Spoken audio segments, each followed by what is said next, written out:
first highlight of the evening, our conversation with Carolyn Tate.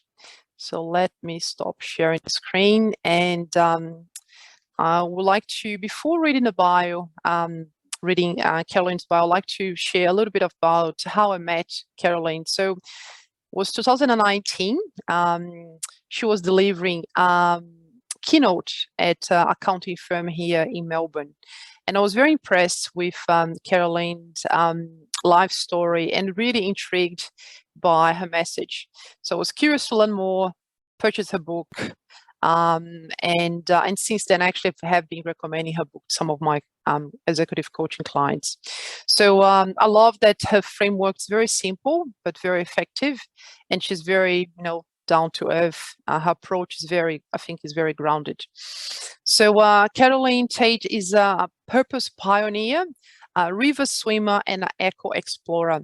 She's been teaching personal and organizational purpose. In Australia for over 10 years, and her book, The Purpose Project, is a trusted guide to many Australian leading companies. When she's not teaching purpose and storytelling, she's river swimming, immersing herself in nature, and working on 2 other purpose projects: the publishing of Brave Women Write and Love Stories of the Yarra Birrarung. She believes that nature is the greatest teacher, and that unearthing our purpose in partnership with nature is the key to our well-being and a rich life. So welcome, Carolyn. Thank you so much for accepting our invitation to be here this evening talking about purpose for tech leaders. So I will hand over to you, just allow you to share your screen. I do have your slides though, but I think it would be better if you can actually share from your end. So over to you when you're ready.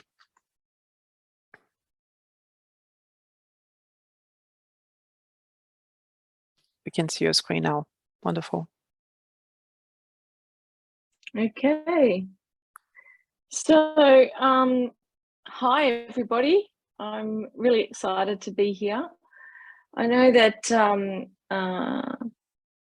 Natalie gave me some questions to consider in conversation around purpose tonight, and I'm also wondering whether you've actually got some questions yourself around purpose. Perhaps you can put them in the chat room as Natalie and I have a conversation around some of the questions that she's asked me to answer and share with you tonight. So yeah, what are the questions that you have around the concept of purpose? Post them in the chat room and I'll try to answer them as we have a discussion. So Natalie, the first question you asked me was tell everyone what led me to be writing the Purpose Project. So I was a banker for 20 years. I left banking and I went into marketing. I started my own marketing business. And then in 2010, I was thinking I didn't really want to do marketing for the rest of my life. So I left the world of marketing as a business owner, went to live in France for 6 months, as you do. Very fortunate, where I wrote a book. And it was when I came back from France to live in Melbourne that I read this book called The Firms of Endearment. And it's a book written by Raj Sisodia and some other co-authors. And Raj is an academic and also the founder of Conscious Capitalism across the globe. And Conscious Capitalism is a movement that advocates for bringing mindfulness, consciousness, but most importantly, purpose to the world of business. So I got actively involved in Conscious Capitalism, and I first learned about the idea of business and humans being driven by a higher purpose when I was involved in that Conscious Capitalism movement. And so from then on, I just studied everything I could on the subject of purpose. And I ended up writing the Purpose Project in 2017. And about 5 years before that and 5 years since, I've been teaching purpose in organisations and with individuals. And I take people through a process to help them explore their purpose, to help them articulate their purpose in a very simple statement, and then identify purpose projects to bring them to life. So that's a little bit of my journey. I've been doing work with schools and also organisations and students and employees of many of our well-known companies. Fantastic. Thanks, Carolyn. Lisa's commenting, I'm fascinated about your view on staying focused on purpose, finding challenging to stay focused, particularly when so many distractions in this world of modern technology, phones, emails, etc. True. Yes, and one thing that I really I loved about the book, Carolyn, I think I mentioned that I don't have the list of questions that I sent to you before, but the fact that you mentioned that, I remember this very well from your talk. You don't need to quit your job to work on your purpose, and then you have this idea of working on purpose projects, which is experimenting and almost like testing, as a laboratory. Yes. Potential ideas for, Yeah. because as you like to say, action precedes clarity, and sometimes people are a bit stuck with what's my purpose, and until you put into action, experiment and get clarity actually and refine. I really like that idea of taking action instead of being reflecting forever on what's my purpose. Yeah, and one of the premises of the Purpose Project is that bring your why to work, start where you are. Is kind of the subtitle that I realize now, after having 10 years working in the purpose space, that I could have been a banker and I could have been a teacher and a writer, but I didn't have to leave my day job to be able to do that. And so the thing is, it's really tapping into what we really love and what we feel like the world needs, and how do we intersect purpose, and it probably segues into how I actually define purpose. And it's worth having I'll go back to some of those slides in a minute, but I define purpose as accomplishing something that is meaningful to you and consequential for the world beyond yourself.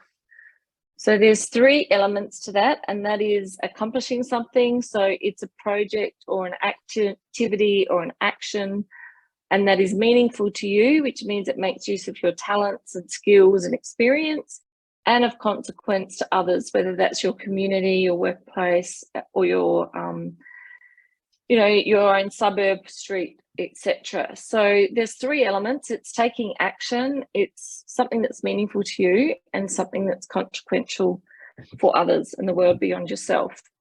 Thanks, Karen. Do you mind if I comment? I think the key word, a key point for me there is this idea of the greater good. It needs to be, your purpose needs ideally to be something related, something beyond yourself, right? It related to the greater good. I think that's when, and of course, for tech leaders, for us, I think sometimes can be very abstract, as a lead in the tech space. We don't really, often people are working on projects and it can be quite abstract. What's the outcome, the tangible outcome of the work? But dealing with people, I think that's one, another consideration, the people involved, the people that you are leading, and the impact that your leadership style has for the people as well. Yeah, definitely. And it kind of, when I work in organizations, I just want to try and move us back to the whole conversation around purpose that I have in organizations. I've done a lot of my work around helping organizations articulate their purpose and co-create it as part of the strategy. So that top area is really around what's the organization's purpose and how do we work with our people to achieve that particular purpose. Then I also have worked with teams to help them define their team purpose.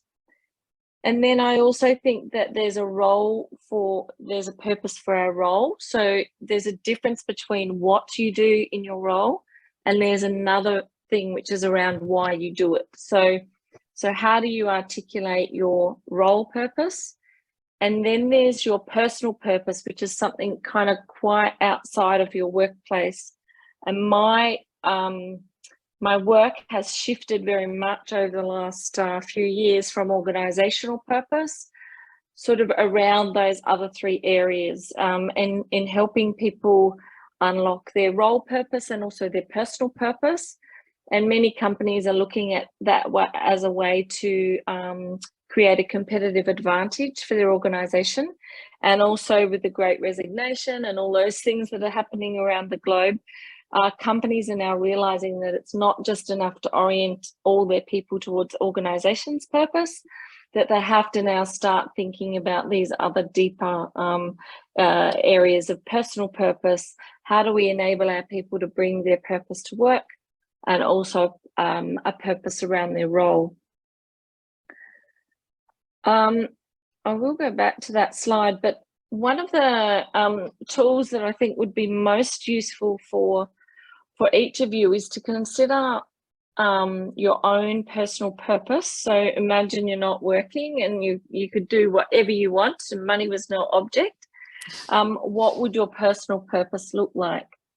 So this model is a Japanese model called Ikigai. Has anyone ever seen this model before? Some of you would have seen it. What the Japanese believe is that a wholehearted life will include a lengthy exploration of what you can be paid for, what you're good at, what you love, and what the world needs. And at the intersection of what you're good at and what you can be paid for, we're in a profession. And I suspect that's what happens to many of us. We become really, really good at what we do. We get paid well for what we do.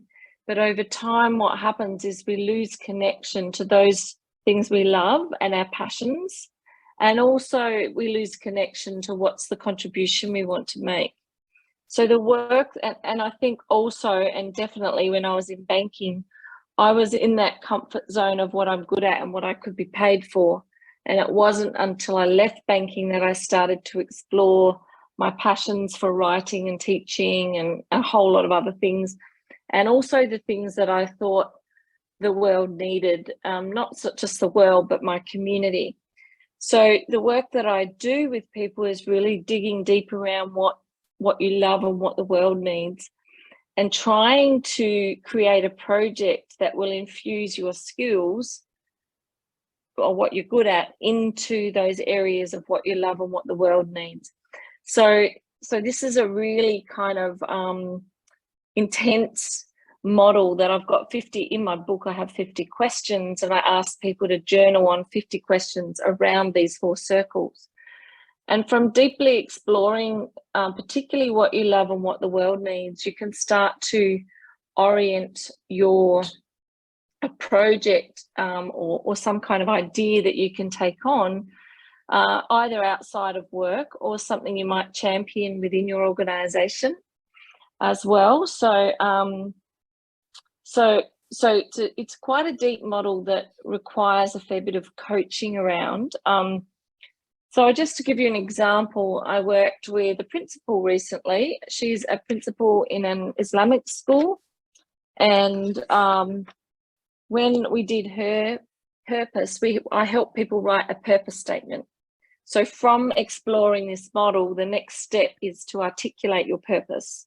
And from that purpose statement, you can then start to drive a project that will help you test. I mean, Natalie said before that action precedes clarity, and I very much believe that through taking on a project, you get to feel whether this project is right for you.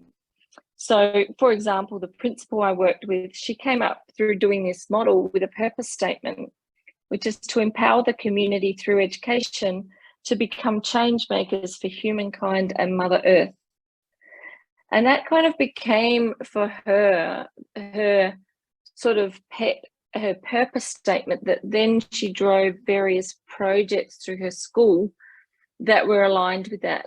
So it's almost like, of course, she had to be a principal and perform all the roles of being a principal and managing staff and timetables and students. But what she did through discovering and articulating this purpose, she started to drive projects which gave her an incredible sense of enthusiasm for her job, so that when the times get tough, and we all know schools have had a terrible time, she could connect to that innate purpose that she'd articulated and start to think about the projects that she could drive that would help her with her purpose, and also, you know, create the change makers that she wanted at school. So this is why I talk about start where you are, that your purpose might be to save the oceans from, you know, plastic pollution. There is a way to create something around that, and then somehow think of ways that it can be creatively brought to work. So it's not an either or. I always call it an and. Love it. Thanks, Carolyn. And what is coming to my mind is the circle of control and influence from Stephen Covey, because starting with something that you can control, maybe a pet project, a small one, so you can test the idea and then maybe grow into something maybe a little bit more ambitious in terms of what's your ultimate purpose. So many things that comes to mind. I'm conscious of time though. Maybe have a time for a couple of questions. I have one in particular. Let me just see if we have anything on the chat. There's a comment from Michael and Ram. Okay, so that was a direct message. And Michael, do you have a question? Was more a comment here? It was more just a comment on the Ikigai model, where I was in a position, I had a lot of time to think, so I went soul searching. And I was in a role at the time where I was good at what I did. I got paid well for it. I was adding value to the world, and I actually enjoyed it. But when I sat down and really thought about it, and that was a good 6 months of walking multiple hours a day to just think, I realized it wasn't what I loved. And so I made a few tweaks to my career, took a few different steps, found something that I do love, and now I feel as though like it's so much more amazing, so much more purposeful, that what I do, that yeah, it makes a huge difference. So I think it's if people have the opportunity or the ability to spend time to work out all of those 4 items, it's definitely worth the investment of time. Good on you, Michael. Excellent. Thanks Thank you, Michael. And I think sometimes the questions, you know, I'm a big fan of David White, who is a poet, and he talks about the beautiful question. And the beautiful question is the question that you are not asking yourself.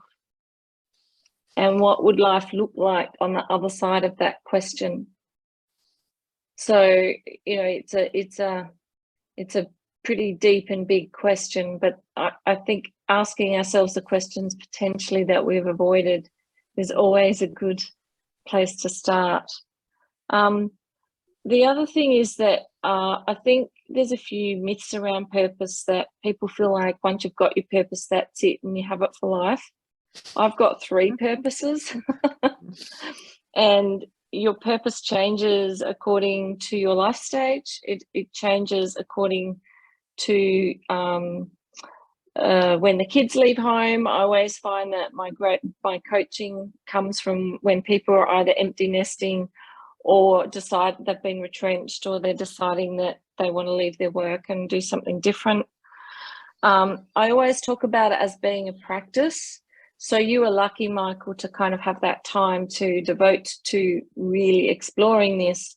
But even if you can do 15 minutes a day digging around these questions and thinking about it, that's better than doing nothing. And I call it, I say that purpose is a practice, like anything. So it is about devoting a bit of time and thought to it. Even if you're in a busy job, creating the space, the mindful space to think about these questions and think about this model, and then finding that project. So exploring it, having a bash at creating a purpose statement for yourself, and then thinking, well, there's 101 ways you could bring that purpose to life, but what's a small step project that you can take where you can start to feel and assess whether it's the right path forward?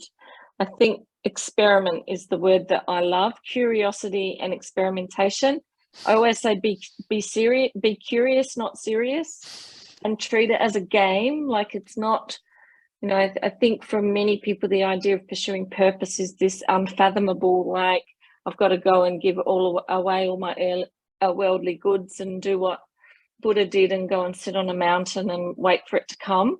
I think it's the opposite of that. I think it's start where you are, implement some time in your day to work on it, and then also take on a project to test it. Do something that's sort of out of your comfort zone that will get you being curious and experimenting. And if you think of it as experiment, you can't fail, right? Yeah, so that's kind of my approach. Thanks, Carolyn. Yes. Yeah, I love the idea that the purpose evolve, right? It will evolve, which makes me think about the values. The values, they could, but not so much. What I see is the values usually tend to stay the same. And I know that you have a diagram there, Carolyn. Would you mind? We probably need to close soon, but I really love that model that you have with the, the definition of mission, values, purpose. I think is the one with the sticky figure. Yes. Yeah. I think purpose, vision, mission, and values are different. A purpose is the heart. It's kind of why we do what we do. The vision is what the world looks like when the purpose is realized. So it's kind of unattainable, right?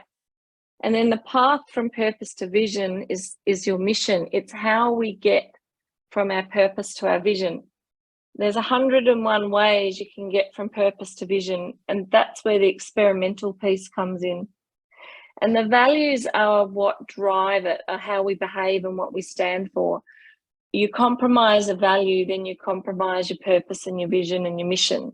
So your purpose won't change much, your vision won't change, and nor will your values. But the mission can actually be the thing that will change. And this model kind of works as an individual, as a human being, but it's also what I teach in organizations about how to use purpose to drive your vision, mission, and values. If that makes sense. 100%. By the way, thanks to Soph Kostava, who is now a specialist in strategy. Thanks to her, we use your model to define the Mindful CIO community purpose, mission, and vision. By the way, Carolyn. Oh, thank you. I'm glad. It was funny because Soph said, Nat, you should use this as a reference. When I saw was your book, I was like, I know Carolyn. It was funny. So thanks so much. I think if we don't have any other questions now, we might wrap up. You have maybe some final words, Carolyn. And I think, are you able to stay with us for the breakout room discussions? Yeah, I can. I'm just going to stop sharing.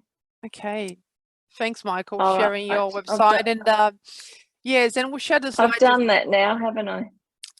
I've stopped sharing? Yeah, you stopped sharing, but Michael shared your website on the chat box. So we'll share the slides. We'll share the slides as well, so everyone have access to how to have access to you and reach out if they would like to have a chat and learn more about your coaching service or your book or your talks and so on. Great. Okay, so if you're able to hang out with us, so let's then continue because I'm conscious of time. So we have enough time for the discussions. So I'll just skip this real quick. Short announcement about our next roundtable. So we have Raina Kraft in September, former IBM and Yahoo. He's a CTO mentor. We have Margaret in October. She's a former VP and CDO of Red Hat, and Oscar, author of How to Listen, in November. So these are our next roundtables. And now we're moving to breakout rooms. So once you get there, please do a short introduction, just briefly name, role, and company. Decide who is the spokesperson at some stage, and when you come back, be ready to share some insights. We have these resources in the Miro board. So here's a resource from Carolyn from her purpose project framework. So here we have the definition of purpose. Why do you need a purpose, and how you find purpose? So this is just a conversation starter to help you initiate a discussion in the breakout room. I just noticed, I think I have the wrong Miro board link. So can I get you to grab that one there? Yes, I will. Sorry, folks, please ignore the Miro board link that I posted. Okay. All right. Let me grab the right one. Hopefully I do have the correct one. Let's see. And I will share. And wouldn't be some sort of an online meetup without at least one technical problem somewhere in there. So of course.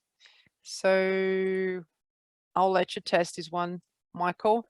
Hopefully it's not the same. Oh, yes, it is the same. Bummer. Okay. So let me see. Just bear with me a moment. I'll bring that up.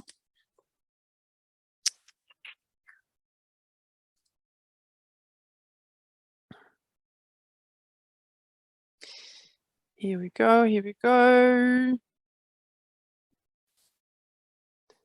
Share link.